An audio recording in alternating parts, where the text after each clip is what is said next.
With me, John Gibbons. I've got Sean Rogers over the internet, frankly. I mean, I wasn't quite sure what my word was there. And I've got Robbie O'Neill as well, also via the internet. You'll have heard of that these days. We're going to talk about West Ham, the manager's press conference. We're going to get on to Nottingham Forest, Liverpool going off to the City grounds on Saturday for the first time in God knows how long in a Premier League occasion. And we've got coming up as well, Layla Wright spoke to John Gibbons on the Panorama documentary about the Champions League final. And Laurel No Sung spoke to Harriet Pryor about Lowlife's return to the Williamson Tunnels for a Halloween special. They're my favourite specials, the Halloween specials, on television programmes. Oh, okay. Yeah. Good specials, those ones. I don't like Christmas specials. They become too cloying, if you know what I mean. What other specials are there, really? Not really Easter specials, is there, these days?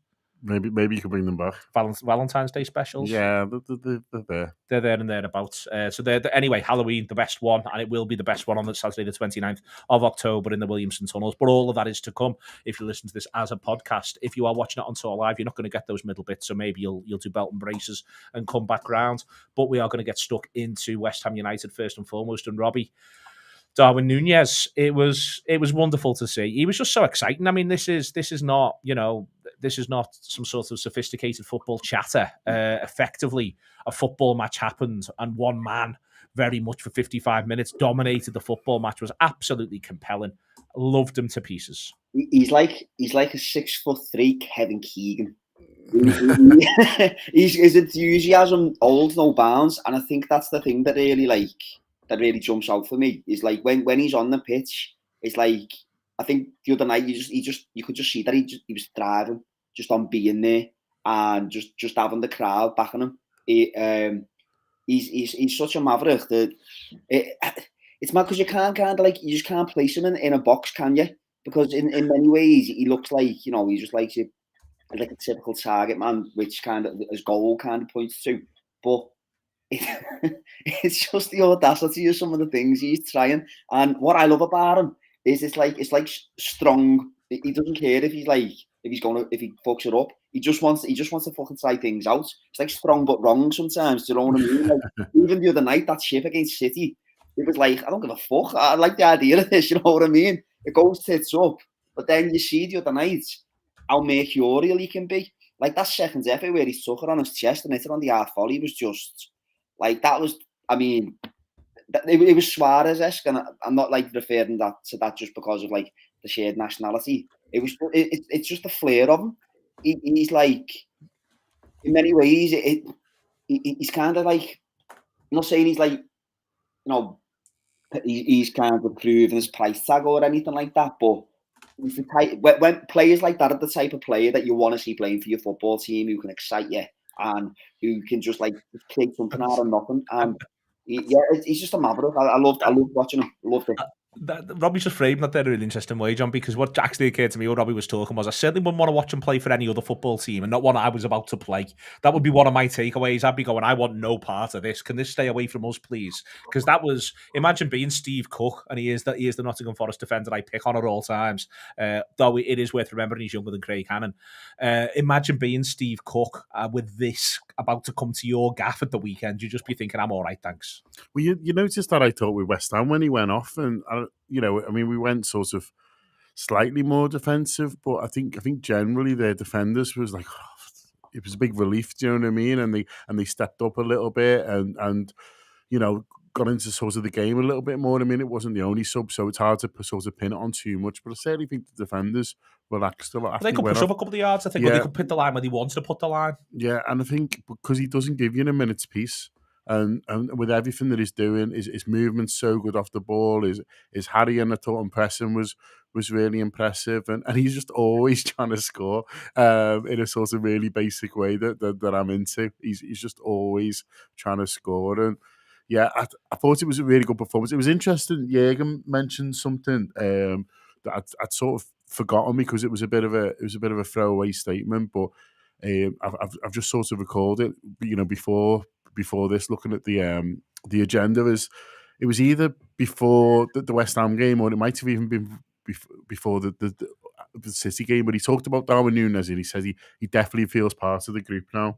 And I think that was, as I say, I didn't think too much of it when he said it, but I think, what Jurgen's saying there is he's feeling a lot more comfortable around his teammates, so with the shirts and stuff like that. And I think you saw that on Wednesday. You compare it to the Palace game where he's getting so frustrated, he's so desperate to impress that he headbutts someone. But which isn't the ideal way to deal with any stress, boys and girls. But I think I'm mainly speaking to my own children, to be honest with you. Ted, just breathe. But I think, but now, it's interesting, as I say, and I'm sure it was the build up to West Ham that Jurgen said, he's very much, he feels part of the group now. And you could see that. I enjoyed how much they were encouraging each other and they're encouraging him to be himself, really, and to express himself in the way that he does, because I think they feel confident that the more we can get Darwin Nunez-ing, the more dangerous it's going to be for the opposition. There's something where I feel as though he's getting used to them and they're also getting used to him, Sean. Constantly, I thought Henderson repeatedly is looking for either a ball that loops over for him to look to get on the end 2 or 1, a little bit of a slide rule one that he can look to go on the outside. Thiago tries to play a couple of really expansive 40-yarders, which showed Thiago's range of passing. I actually thought Thiago's passing was quite interesting. I thought it was a little bit different against West Ham. I thought he was trying things a little bit more, not just moving it quick, but also looking to play a couple more big balls in there as well. And I think that you got to really see that they themselves were like, this is how dangerous he is. And what was happening as well was because West Ham was struggling with it, they were getting all the encouragement they needed to keep looking for him all the time. Yeah, I'm not sure subtlety is in his top ranking qualities. I'm not sure if I was in and around him, I'd be looking to pop off 1-2s and little dummies and things like that. I think when it comes to his touch, it goes from the sublime to the ridiculous. For me, he reminds me a lot of, and I've seen a lot of comparisons recently. Some people get a bee in the bonnet about comparisons. I'm like, have you seen what's going on in the world right now? You really don't need to worry about player comparisons. That's the fun bit. But Emile Heskey, first 18 months, was sort of doing some different weird things finishing wise, but he was strong aerially. He could power pass people in the channels, pace, something completely different. And he reminds me a little bit of that in the sense that I don't think you'd want to be popping little bits and pieces from Thiago and Henderson into Heskey, say even peak Heskey. What you do want to do with Nunez is, if there's grass in behind, you want to go and give him something to chase. It could probably be an average ball, and he turns average into good with his pace. And then anything in wide areas, a decent ball in with pace. I mean, he can head the ball harder than I can kick it, which isn't that hard. It's a challenge, but even so, he does head a ball out. Some people, I think he heads it harder than Jordan Henderson can kick it, judging by Jordan Henderson's shots recently. And I think the thing Liverpool are learning the language, fitting in, getting used to how everyone plays. I think there's 2 things as well, that Klopp has dropped Liverpool a little bit deeper with this 4-4-2. So it means when we win the ball back, you do tend to see a bit more grass in behind than what we may have seen over previous years. You've seen Salah getting in behind a bit more, particularly seen Nunez getting in behind teams. But also, you normally need 2 strikers to sort of query where the opposition will set a line. Think Owen and Heskey, you go, if we drop too deep, Heskey might hurt us aerially. If we go too high, Owen will get us over the top. Crouch and Torres, that kind of thing. Nunez does all that on his own, because the problem is if you go too deep and invite crosses in, you wouldn't fancy 90 minutes of having to deal with him aerially. And if you go too high, you've got him running in behind you and causing you damage that way. And then that obviously gives the opposition midfield and all their other lines a sort of a disconnect. And that means also you can create more room for Bobby in between the lines. Which I thought we saw against West Ham, Sean. Whilst Nunez was on, it felt like Bobby had more room to function, Salah had more room to function. It felt like there was Thiago and Henderson had a little bit more room to function as well. When Nunez was on, there was just more space between those lines. Yeah, so even if he's not involved, for want of a better word, for 10, 15 minutes, it might be that he's disrupting other areas. Like Carvalho we got Carvalho in between the lines too. And I think with him, it's a case of just maybe changing a bit of his technique and getting him some more confidence, because I think you get him in them areas. And I think he's just keeping things a bit safe and neat and tidy, which I get. He's not going to be wanting to lose the ball in them kind of areas. I think that'll come. But you could imagine someone like Luis Diaz getting into them kind of areas. Jota, obviously both huge losses. and I think that's one. I think even with Salah up there, I don't think it poses the opposition quite the same problem with the line, because you have to play into Salah a different way and a different style. I mean, something I would love to see at some point is Nunez and Salah together in this 4-4-2. I think certainly against the weaker opposition, just from a selfish fan point of view, it'd just be absolutely. I'd love to just see the two of them rowing. It'd be like a sitcom from the 70s. I think between Nunez and Salah. I think Salah loves him. Keeps passing to him anyway. Insists on it. Robbie, West Ham, they remain a good side. They're not top half at the minute. I think they'll finish top half, and it's worth sort of remembering that. I think there's the top 6, and then they're in the next 4. But we didn't quite. There is the late block from Milner, but it didn't feel like we fell over the line, which has maybe been what's been going on a little bit recently. I felt like we genuinely grounded out. We were all able to have a little look at the league table for the first time in a while, maybe after the West Ham game. And my God, we're not as far behind City as we thought. But it's more, what it means there, the 3 points and getting back into the groove of being able to have a quiet-ish last half an hour, but still feel as though you've got enough in the tank. And I thought that was a little bit different and a little bit better. Yeah, it really reminded me of one of the games from our title-winning season. Where we'd had quality opposition come to Anfield and they'd give us a game. They wouldn't roll over for us whatsoever. Yeah. But we were just switched on at all times. We looked dangerous going forward, and you could argue we had a bit of luck going forward. I mean, don't get me wrong. I think the goalkeeper's done brilliant to save the penalty, but it's a great save. It's a brilliant save, but it's also a kind of they're often a lottery, aren't they? You know what I mean? And you see the penalty at Arsenal, he's gone the right way. Technically got everything right, but it's still gone in there. So maybe we got a bit of luck with the save. I don't know, but it just really reminded me of that. And I think one thing that really has stood out for me for us this season is that we just at times we just seem to switch off at key moments. And this game and the City game looked like the Liverpool of 1920 to me. It looked like the Liverpool that was serious, it's just a serious football team. You know what I mean? It was we'll ride shit out. Yeah, throw what you've got at us, but we'll stand strong, and we did. And I thought West Ham really came into the game. I thought Declan Rice was really good. I've never really been too impressed by him, to be honest with you, but he really stood out for me the other night. And I just thought as the game progressed, he started to stamp his authority. But even then, it was the midfield. It wasn't like we were at sea. It was a good tussle, you know what I mean? And I think in the greater scheme of things, you said we grounded out. I think that's exactly it, and I'd be more than happy with us doing that now for the next couple of weeks, to be honest with you. Well, on that, John, the league position is the way it is. The weekend's games in the round have Spurs, Newcastle, City, Brighton, and that, you expect a City win, but Brighton are top half at the minute and have been knocking around and have took points off a few sides. And Chelsea, Man United. And the point about this is we're going to Nottingham Forest. We'll talk more about that game specifically in a little while, but it is that, next weekend there's another couple of sides who are around us. They're all playing each other. This is the way this works. When you're in this sort of dogfight, you can have certain weeks where everyone's playing everyone else and they can't all win.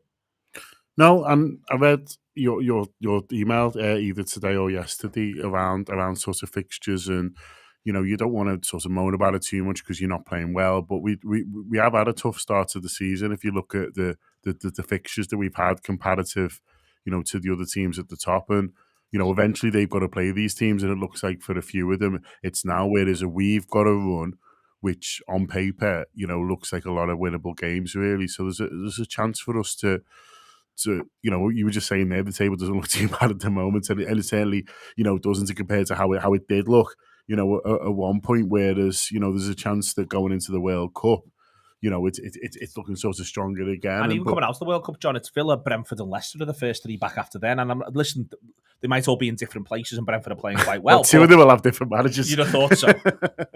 But the point is, 3 if one of them next to Brentford one. But the point is that it's all we've had a lot of the sides that you can expect will finish in the top half. We've had 4 of the sides that I think will finish 7th, 8th, 9th, and 10th have come to Anfield already this season. Those games are out the way. Now, don't get me wrong, we've still got to go to their gaff, but that is what the league table is currently saying. Yeah, and listen, and this isn't me making excuses because we've done the last 2 or 3 years we were beating everyone, and you still expect Liverpool Football Club to if not beat everyone to certainly beat more of the teams that we haven't so far. So this isn't me saying that this is an acceptable points total because it's not, but there are opportunities coming up for us to get our average points per game, up to close the gap even further to the top. And like you say, Neil, when they're playing each other like they are this weekend, they can't both win. That is a fact. And so, but we just need to do our business, but they look determined to do that, much more determined. And I agree with Robbie's assessment before about it being a much more grown-up performance. And they look like, and it's only 2 wins, but they look like they're back to finding a way. And they look like they're back to, they'll find a way to sort of, to get through it and to win these games. And I'm expecting, and certainly hoping to see that again on Saturday. Rotation in and out. His press conference today, Sean, was interesting about this. He mentioned disruption of rhythm during the game against West Ham. AJ in the comments says there was a fall off after the subs, and I agree. There was, someone else elsewhere was being quite critical of Fabinho when he came on. Called it a concerning cameo, looked a shadow of himself. Hopefully, it's just fatigue from the City game.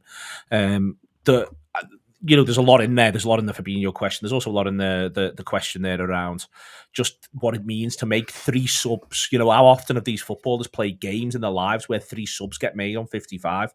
It's just not happened because the rules haven't allowed it up to this point. And I think that there is a bit of a rhythm point in there. I think taking Nunez off and losing that threat in behind obviously made a difference. But the manager is right, isn't he? If you are going to do that, and he wants to do that to protect legs, you are going to disrupt the rhythm of a football team.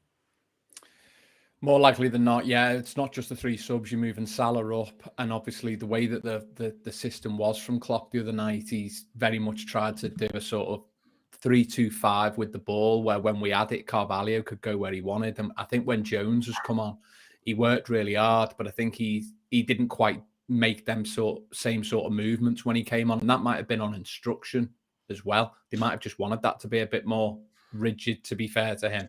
And then also as senior players, if you've got 3 coming on at once and 2 of them are youngsters and one of them's coming back off a long injury, you're not going to start firing balls into them. So you're playing without thinking before those changes, I think, as a senior player, when you're Henderson and the like. And if you're Henderson, you go, oh, wow, everyone around me's just changed straight away. And if you're Virgil looking up, everything's just changed straight away as well. And I think that combined with West Ham, chicken and the egg, the Liverpool drop slightly, or the West Ham take a step forward, especially with Nunez not being there maybe in the scoreline, and think, well, there might be 10-15 minutes here where they need to settle in and try and take a bit of advantage of that. So, if you're chasing a game, of course, you make a treble sub because it's like you've probably not been playing very well, so why not? You've got nothing to lose and you need to send a message out and do something. But when you're leading in that sense, it's not ideal. And it's really difficult because, you are bringing on Curtis Jones out of duress, really, because of the injuries that have been there. I don't think they'd have said to Curtis Jones, this is the ideal rehabilitation for you. And he touches on that in his press conference today to basically say, Naby Keita won't be playing next week. But with the way our injuries are going, who knows, ultimately. Because I think what Liverpool will do is they'll be trying to gear these players up for 30 minutes and saying, how can we get them fit to do 30 minutes as part of the rehab? They'll be looking at how many high-intensity sprints they would normally do within that 30 minutes and trying to replicate that with drills as much as you can. The problem comes when Klopp goes, sorry, lads, that plan's out the window. I need you for 60. I need you for 90. And I think in behind the scenes, it'd be interesting during the World Cup to hear more about it. And this is why I caveat the Fabinho comment. Last year, Liverpool's sports science team and the fitness, just on the eye test and everything you saw, it seemed like they had that nailed down. Oxlade-Chamberlain's fit for a long time. Keita's fit for a long time. Right until the end of the season. Yeah, Matip. Right until Gomez as well, just not being picked. Right until the end of the season, everyone looks in good nick until the drop-off. There's a few little rumours about changes that have gone on and different things they've done in the summer. And until you find out more about that and give them a chance to review that properly, because it's not just the injuries. At the start of the season, there's loads of players who look miles off it. And it's not just one or in one area. And I think if it wasn't for that, you'd be questioning whether you cash in on Fabinho. I know you and I were sort of discussing that the other day, Neil, but I think there's something wider going on that they need to tweak and change there, whether it's to do with the software they use, whether it's to do with the programs, whether it's to do with not having a doctor, whatever it is.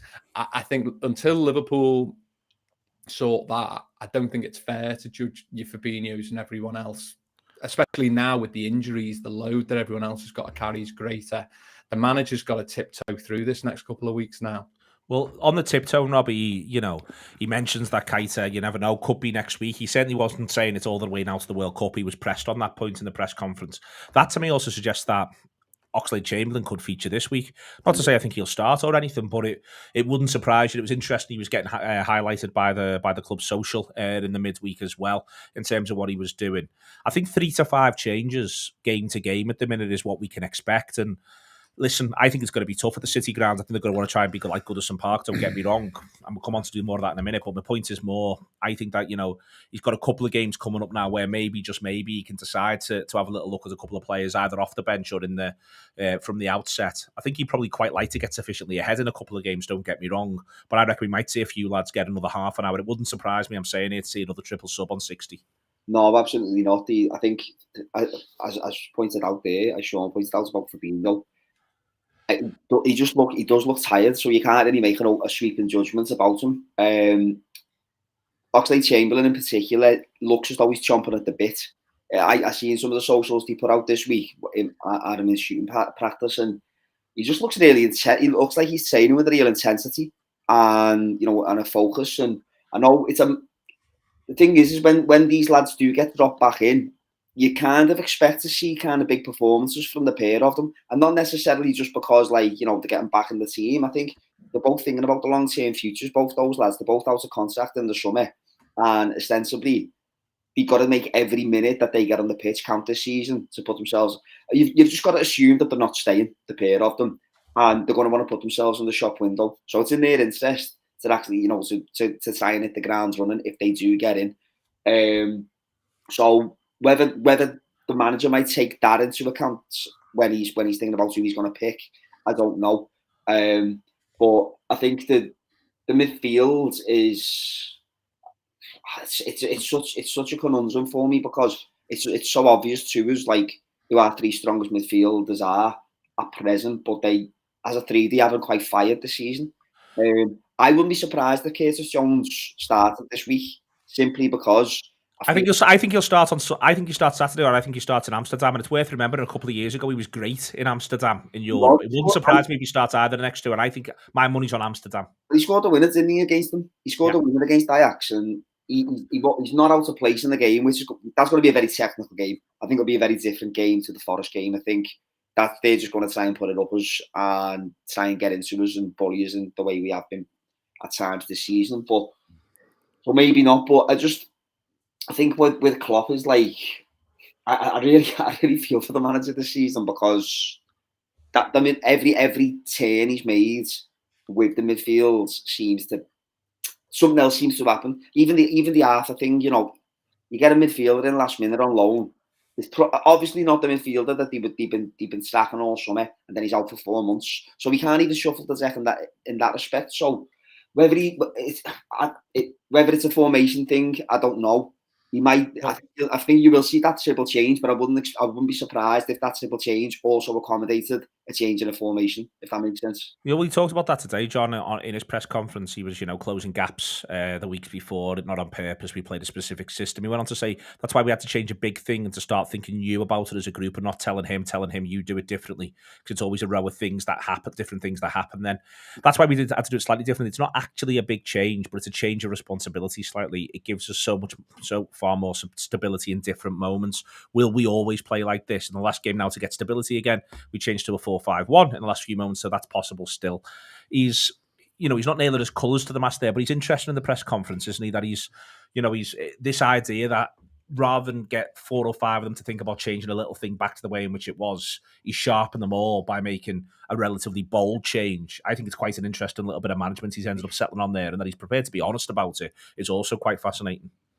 Yeah, and it was interesting. The first thing he said when he was asked about it was the solidity, wasn't it? And it wasn't this idea of anything to do with the ball. The first thing he said when he was asked about what benefits of the formation, it was solidity, and it was space, and it was what it's done for us off the ball. Because I think he's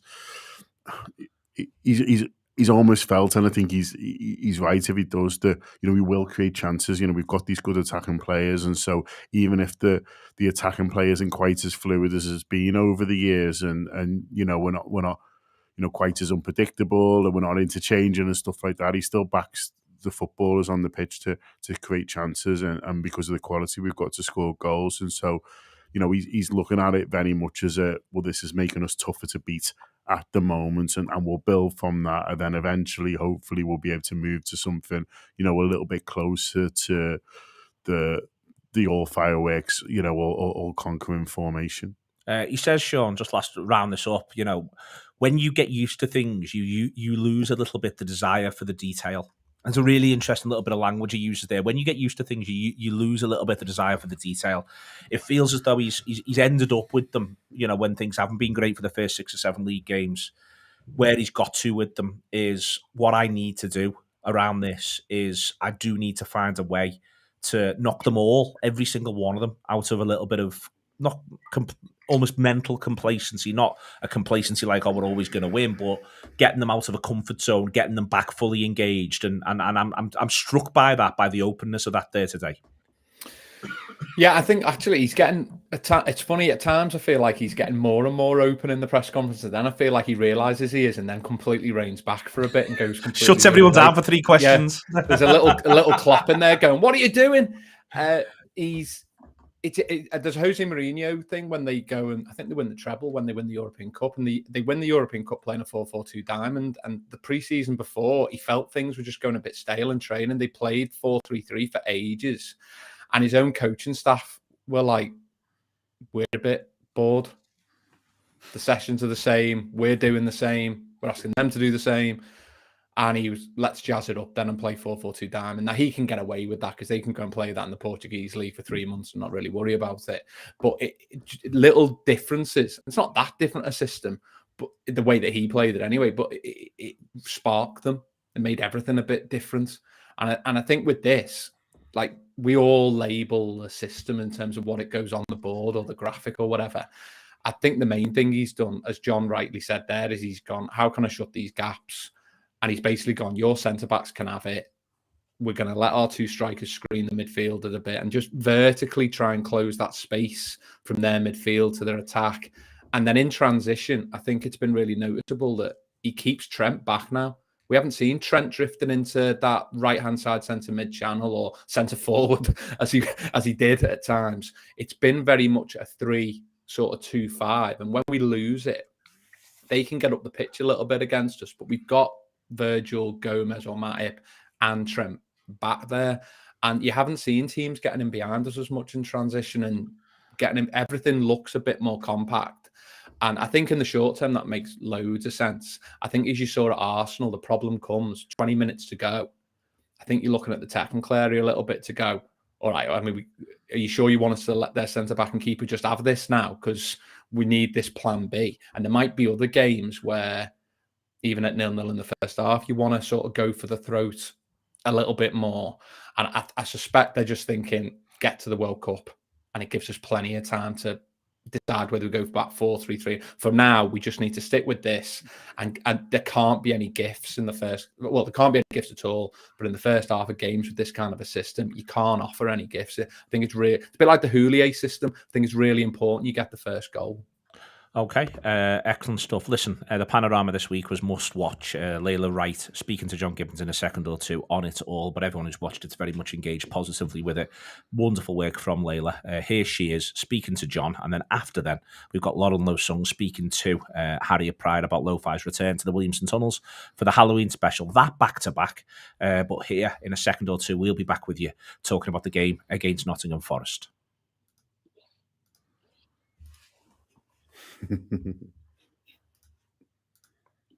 Marvellous stuff. Marvellous stuff indeed. Thank you very much to Lauren. Thank you very much to Layla, John and Harriet as well in there as well. Well in, John. Thank you. Excellent stuff. Lovely to see and hear. We are going to be watching the game in the Canes Brewery pub tomorrow. If you want to come down and join us for that, it's in the Canes Brewery Village, just as you go up there on the left-hand side into the Canes Brewery Village down in the Baltic area. Be great if as many of you can join us as possible after we've watched it. By the way, we're not doing commentary and like that. I want to be crystal clear. I'm just going to be sat there miserable as per usual whilst the football match is ongoing. There's nothing performative about it. Shouting at referees. I'm going to be there's a lot of shouting at referees that you'll experience, but downstairs afterwards, they're going to do post-match pints in front with the cameras, but also with an audience, and there'll be some audience participation if the technology works. We're taking a flight; it's all free. We're experimenting. We're dipping our toe in the water. We're involving you. You are indeed our guinea pigs if you come down. So volunteer for the guinea piggery that is to come there at the Canes Brewery pub. That'd be great. Also, we've been nominated very kindly for Fan Media of the Year in the FSA Awards. We would like you to vote for us. I haven't sat down and looked at what everyone who we're up against done across the last 12 months, and I've got no intention of doing so. This is all about gerrymandering. Get out the vote. GOTV, the Anfield Wrap, if you can. Coming up. So that is available for you there. We're also going to be doing some live shows around the first weekend of December. We're no longer the Anfield Wrap. We are the Advent Wrap for that period of time. Calendars will be opened. Chocolate will be eaten. And you trust me, Dublin, Belfast and Cork, tinsel will be worn. All of that is available. All of it is coming very, very soon indeed. But now Nottingham Forest. John, they are 20th. And when you are 20th after 10 games, 11 games, however many they've played, you can fairly say you are 20th for a reason. Yeah, I think that is fair, and it's not gel for them at all.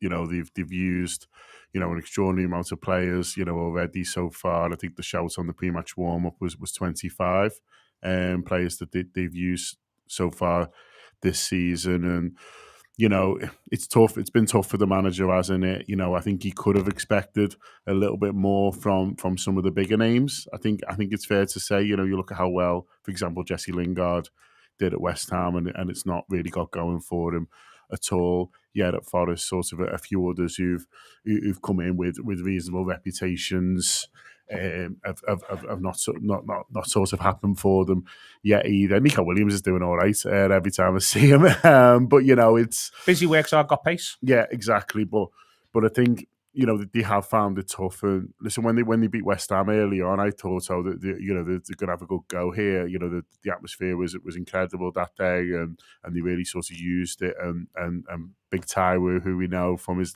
well, I say no from his Liverpool days, he didn't play for us, but his Liverpool days were few and far between. Basically, yeah, his time out on loan from Liverpool. His Union Berlin days. Exactly, yeah, where we watched him from afar and cheered him on. Yeah. Oh, the glory days. Yeah, reminiscent. Nostalgia isn't what it used to be. Yeah, I can't remember. Basically, yeah, it's they look like they were going to have a bit of a go, and then it just sort of hasn't happened, really. And I think, you know, what this Liverpool team can do is hopefully just get on top of them, is hopefully, you know, grow those doubts that they must have at the moment. You know, they must be going into, you know, a lot of games, especially against teams like Liverpool, thinking it's not really happening for us at the moment. You know, what are they going to sort of do to us? And you can't give them any hope. You know, you can't give them anything to sort of get themselves, you know, behind, really. The no hope thing, Sean, is the most important thing. Listen, you know, the psychology of all of this. I'm so much happier this is 12:30 than it being 5:30. The manager may not be, but I'm happier with it being 12:30 than 5:30. They are, you know, it's arguably their biggest game. I think it'll probably be in the first one their supporters look for. That and Leicester when the fixtures come out. I think it'll still be a pretty raucous atmosphere. It'll be a crowd that'll need to be dealt with. But ultimately, I'll say it again, they're 20th for a reason. But John's point is it's encouragement and hope, and Liverpool have got to give them none of either at all points.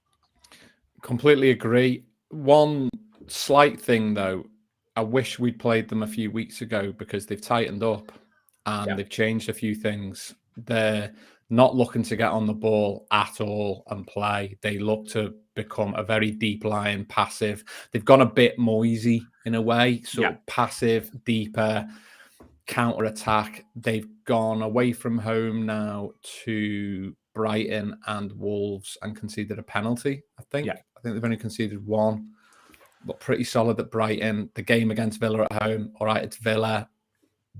They had a 0.00 XG, didn't they, at Brighton? Yeah. which is low. It's not great.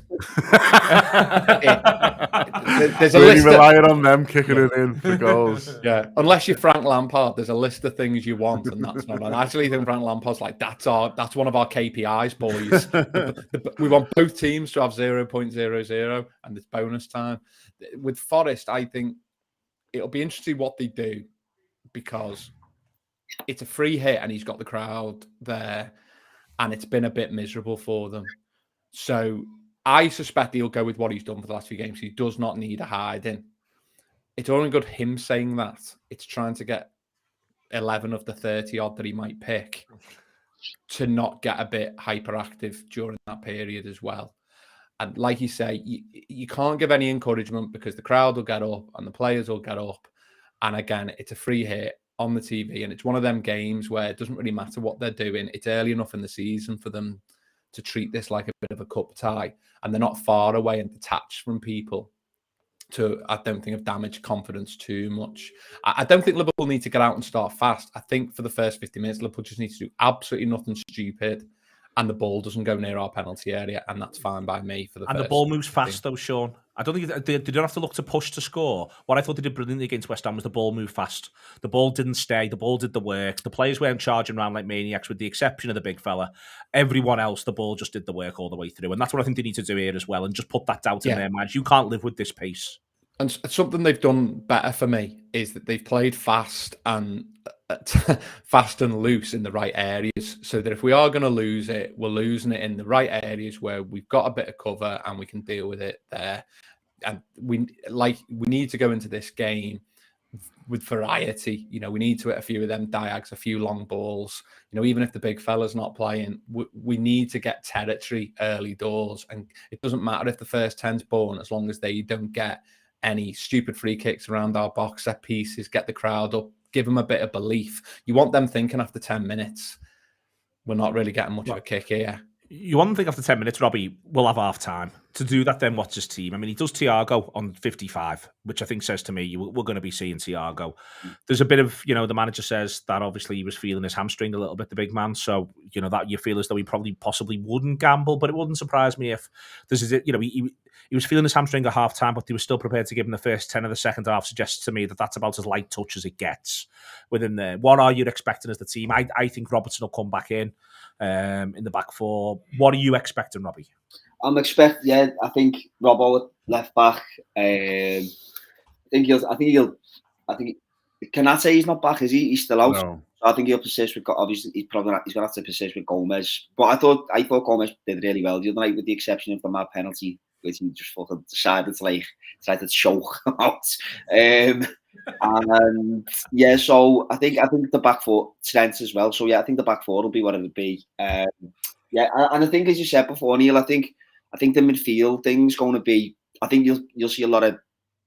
I think we'll see subs on the hour. So whether Thiago just gets an hour, which I actually think will be the case, because I think he'll probably want Thiago against Ajax as well. So I think you'll see Thiago start with. Fabinho comes back in maybe for Henderson, and then Henderson comes on the hour. And I think you'll see Elliott. So because I just think they'll just want to keep hold of the ball, and as you say, move it quickly. And I think if you've got Thiago and Elliott in there, who are both lovely passers of the ball, I think that takes care of that straight away. The Nunez thing, if it is just the kind of thing where he is fit and they're just a bit sceptical about whether it, with the hamstring issue, I think he'll probably get he's either going to get a half, or if he's fit, I think he'll get a half. If they want an early goal, but if they just think we can just kind of try and control it, move it quickly, I think you might just see him at the back end of the game. But I do think he'll feature, because I just think it's like, as you said, it kind of in that with hamstrings. If it is a issue, you're off, because there's such a pernickety injury to deal with. So I'm not too sure. I think he'll feature, and I'm not too sure on the other two, what he'll do with the other two positions, though, because I think Carvalho, I don't know whether he'll want to save him again for midweek. I think Jones may well get the start left hand side. You'll get this one or Amsterdam. I'm absolutely certain of it. I'm not quite sure which one, John, but it'll be this one or Amsterdam. Yeah, and I think so. I think I mean, at some points, you might want to leave, Firmino out because he's played a lot of minutes so far this season and things like that. So it does feel like it depends on Nunez and where he's at. I think, someone in the comments mentioned, he was a bit unsure in the presser and Jürgen, but I think he can throw a bit of a dummy in them sometimes, can't he? And say, "Oh, we're not sure," and we've not. You can use the "oh, we've not trained yet" and all that. At times, you think he's never met them when he does that. Well, I mean, I might see him later on. He might be in work. I would say, is he down to be in today? Yeah, is he on the rotor? Yeah. So I think I'd maybe like to see a bit of 4-4-2 and sort of I say drop Bobby to the bench because he's played a lot recently. Do Darwin and Salah up front. They're enjoying each other at the moment. So then it allows you maybe to go Jones left, Elliott right, and then two of the three in the centre. I think that's a really strong team, and I think that's something that we could go for. Sean, how does that all sound? And do you think we're going to get the results? Sounds good. I'm not sure. Jones missed sessions last week. Now who knows what the reason was for that? That's why I was so surprised to see him come on. So I would be surprised to see Jones start. I would expect Carvalho to start.